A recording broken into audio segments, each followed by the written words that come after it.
The Stranger's Diary. I've always been a curious person, the type who can't resist reading something that's been left behind. It's not a trait I'm particularly proud of, but it's who I am.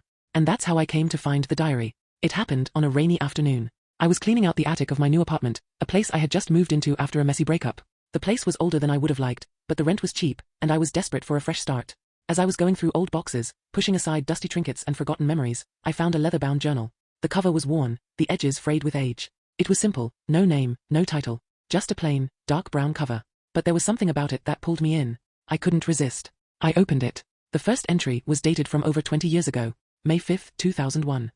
I had just arrived in this town. It's strange, really, how a place can feel so familiar yet completely alien at the same time. I'm not sure what brought me here, only that I needed to get away from everything. The city, the noise, the memories. I need a fresh start. I hope this place will give me that.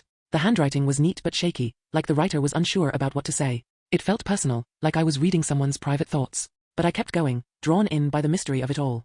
Each entry was more intriguing than the last, revealing pieces of the writer's life, struggles, loves, losses, and everything in between.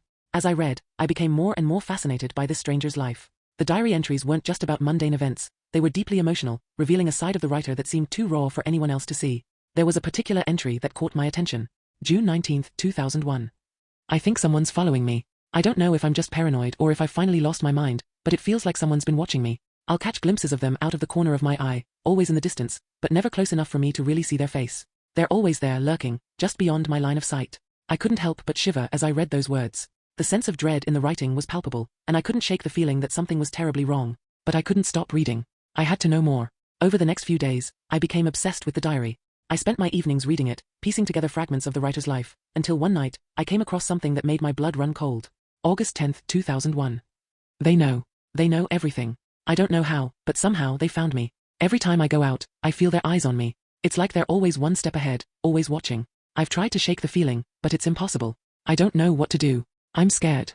I slammed the diary shut, my heart pounding in my chest.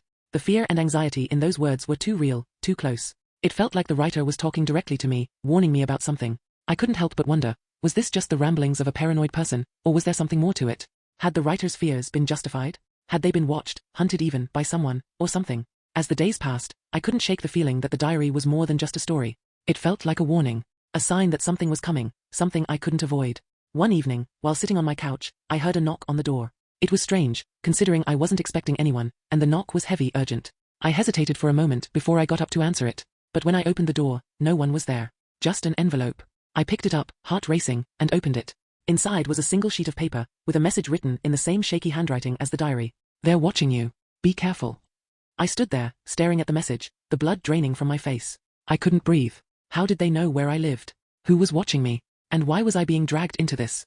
In the days that followed, I found myself looking over my shoulder more than usual. The sense of being watched, of being followed, became overwhelming. I started locking my doors and windows, checking the hallway when I stepped out, but it never felt like enough. And then, one day, I saw them. I was walking home from the store when I caught a glimpse of someone across the street.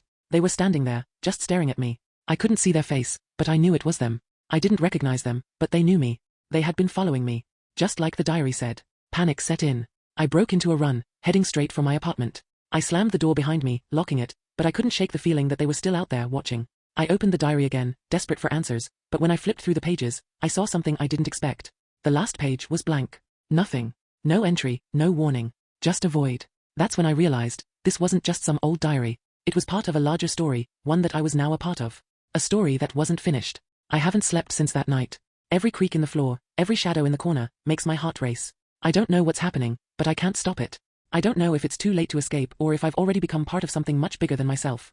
But I do know one thing for sure, I'm not alone.